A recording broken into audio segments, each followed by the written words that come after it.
Hello एटीपियंस, आज हम पढ़ने वाले हैं स्टैटिक फ्रिक्शन के बारे में। तो स्टार्ट करते हैं। देखो, static friction it acts between two contact surfaces when there is no relative motion between them but they have tendency of relative motion.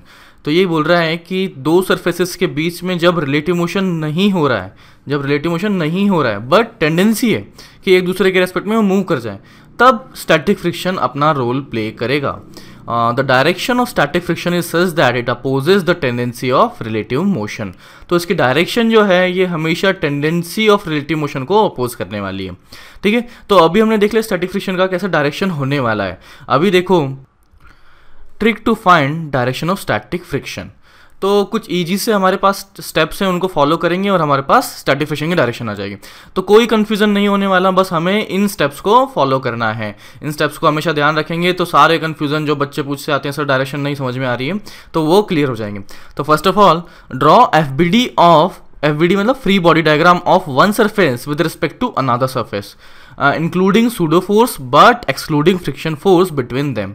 ठीक है, तो हमें क्या करना है, अगर एक डायरेक्शन फाइंड करनी है, अगर इस एग्जांपल की बात करता हूं तो इन दो सरफेसेस के बीच में, इसकी जो नीचे वाली सरफेस और ये ग्राउंड की सरफेस, इन दोनों के बीच में आपको सूडो फोर्सेस को कंसिडर करते हुए मैं अगर यहाँ पर बिठा दूं, एक पर्सन को यहाँ बिठा दूं, तो इस पर्सन के रेस्पेक्ट में इस पे जो फोर्सेस बनने वाले हैं वो बना देने हैं और इसमें मुझे सूडो फोर्सेस भी कंसिडर करने होंगे। ठीक है, और इन सारे का एफबीडी बनाएंगे बट एक्सक्लूडिंग फ्रिक्शन फोर्स को छोड़ते हुए बाकी सारे फोर्सेस में इस ब्लॉक पे बना दूंगा। ठीक है, दूसरा step find the resultant of above force in the direction parallel to surface. ये है जो अभी हमने अगर इसका सूडो फोर्सेस कंसिडर करते हुए अगर एफबीडी बना लिया है और उस फोर्स का पैरेलल टू सरफेस कंपोनेंट, जो इस डायरेक्शन में जो कंपोनेंट होगा वो निकाल लेना है कि किस डायरेक्शन में होने वाला है। ठीक है, and direction of friction force is opposite to resultant force. Direction of friction force is opposite to resultant. तो अभी हमें स्टेप्स पता लग चुकी हैं। अब देखो इस एग्जांपल्स के थ्रू हम इन स्टेप्स को सॉल्व करने की कोशिश करते हैं। तो फर्स्ट ऑफ ऑल दे रखा है एम मास का आपके पास ब्लॉक है, सरफेस पे रखा हुआ है, इस पे एफ फोर्स लगा दिया है और ये रेस्ट पर रखा हुआ है। ठीक है, तो आपको फाइंड करना है what is the direction of friction force. तो पहला स्टेप क्या था, draw FBD of one surface with respect to another. तो एफबीडी में बना रहा हूँ। तो देखो एफबीडी कुछ इस तरह से बनने वाला है। एफबीडी आपको देखना है with respect to another surface. तो अनदर सरफेस पे एक पर्सन बिठा दो और इसके रिस्पेक्ट में जो फोर्सेस बनने वाले हैं उसके रिस्पेक्ट में मैंने एफबीडी बना दिया। ठीक है, तो अभी देखो आपका जो फोर्स बनने वाले नॉर्मल इक्वल टू mg हो जाएगा।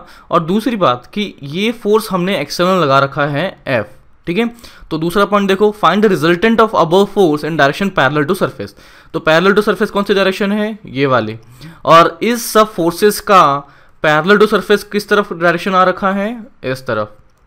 तो आपका जो नेट रिजल्टेंट फोर्स बन रहा है वो इस डायरेक्शन में है, that's why direction of friction force is opposite to above resultant. तो फ्रिक्शन फोर्स की डायरेक्शन क्या होने वाली है, इस तरफ, और ये ऐसे लग जाएगा। तो फ्रिक्शन को मैं एफ लिखता हूँ। ठीक है, फ्रिक्शन स्टैटिक। तो हमने रिजल्टेंट फोर्स की डायरेक्शन निकाली, वो इस तरफ थी और इसके एग्जैक्ट अपोजिट डायरेक्शन में आपका फ्रिक्शन लगने वाला है। ठीक है, तो ये बड़ा सिंपल सा एग्जांपल था, बिल्कुल बेसिक सा एग्जांपल था ताकि हमें ये स्टेप्स क्लियर हो जाए। अब दूसरा एग्जांपल लेते हैं।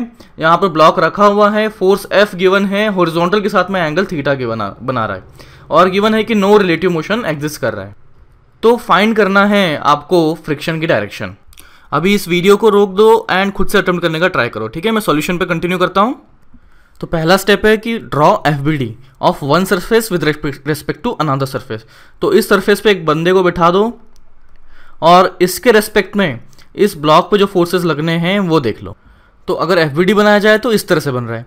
अब देखो वर्टिकल में फोर्सेस बन रहे हैं एन एफ साइन थीटा और mg, और हॉरिजॉन्टल में फोर्सेस बन रहा है आपका एफ कॉस थीटा। ठीक है, इस फोर्स का component along horizontal F cos theta. और सेकंड स्टेप देखो find resultant of above force in direction parallel to surface. तो पैरेलल टू सरफेस कौन सी डायरेक्शन है, ये सरफेस की डायरेक्शन है पैरेलल में। ठीक है, तो इस डायरेक्शन में आपका जो रिजल्टेंट फोर्स बन रहा है वो किस तरफ बन रहा है, ये आपका एफ कॉस थीटा। इसका मतलब जो डायरेक्शन बन रही है वो बन रही है इस तरफ। तो third step direction of friction force is opposite to above resultant force. तो रिजल्टेंट फोर्स आपका बन रहा है इस तरफ, तो फ्रिक्शन यहाँ पर जो लगने वाला है वो लगने वाला है opposite direction of that resultant force. ठीक है, तो ये आपके पास रिजल्टेंट फोर्स का डायरेक्शन बन चुका है। सॉरी फ्रिक्शन फोर्स का डायरेक्शन बन चुका है। अब देखो फ्रिक्शन फोर्स जो है ये आपका कोई भी फोर्स एक्शन रिएक्शन पेयर में बनता है, तो इस सरफेस पे फ्रिक्शन फोर्स का डायरेक्शन इस तरफ है, तो ये नीचे वाली सरफेस पे फ्रिक्शन फोर्स का डायरेक्शन कैसे होगा, इस डायरेक्शन में होगा फ्रिक्शन फोर्स का डायरेक्शन। ठीक है, एक्शन रिएक्शन से कि इस ब्लॉक पर फ्रिक्शन लगा है इस डायरेक्शन में, तो सरफेस पे लगा होगा इस तरह। तो यहाँ पर फ्रिक्शन की डायरेक्शन हमें क्लियर हो गई। अब एक और एग्जांपल करते हैं। गिवन है आपके पास 10 kg का ब्लॉक है, इंक्लाइन पर रखा है एंड 37 डिग्री का ये एंगल बना रहा है, और इस पे एक फोर्स जो एक्सटर्नल लगा है वो है along the surface along the incline, और वो है 75 न्यूटन का। आपको फाइंड करना है what is the direction of friction force. तो पहला स्टेप क्या है, एफबीडी बनाना है of one surface with respect to another surface. तो देखो एफबीडी अगर बनाया जाए तो वो इस तरह से बनेगा, 75 न्यूटन इस तरफ, mg sin 37 down the incline, mg cos 37 perpendicular to incline, और ये सरफेस जो इंक्लिनेशन का ये जो सरफेस यहाँ से इसे नॉर्मल लगा रही होगी ये होगा n। ठीक है, तो हमें किस फोर्स से मतलब है, हमें मतलब है अलोंग द इंक्लाइन या पैरेलल टू सरफेस जो फोर्स है। पैरेलल टू सरफेस मतलब ये सरफेस ऐसे थे यहाँ पर, इस सरफेस के पैरेलल में जो आपका फोर्स है उससे हमें मतलब है। तो यहाँ देखो ये 75 है और mg sin 37, m की वैल्यू गिवन है 10, तो ये आपके पास बन जाएगा 60। ठीक है, 60 न्यूटन बन जाएगा। तो इस सरफेस के पैरेलल में नेट फोर्स किस तरह बन रहा है, 75 up the incline 60 down the incline, तो नेट इस तरफ बन जाएगा और वो कितना बनेगा 15, ये बनेगा 15। तो 15 न्यूटन का force up the incline net बन रहा है। तो हमें फ्रिक्शन क्या था, फ्रिक्शन था रिजल्टेंट के ऑपोजिट डायरेक्शन में लगने वाला है। तो इसका मतलब इस ब्लॉक पर जो फ्रिक्शन लगने वाला है वो इस डायरेक्शन में लगने वाला है, वो हो जाएगा फ्रिक्शन। तो इस डायरेक्शन को मैं एक बार क्लियर बनाता हूँ। ये ब्लॉक है, ब्लॉक पे रिजल्टेंट फोर्स आपका आ रहा था अप द इंक्लाइन, तो आप पे जो फ्रिक्शन लगने वाला है, इस ब्लॉक पे जो फ्रिक्शन लगने वाला है वो लग जाएगा डाउन द इंक्लाइन। तो ये फ्रिक्शन स्टैटिक फोर्स का डायरेक्शन इस तरफ होगा, और जो नीचे वाली सरफेस है जो इस इंक्लिनेशन की सरफेस पे जो फ्रिक्शन फोर्स का डायरेक्शन होगा वो होगा अप द इंक्लाइन।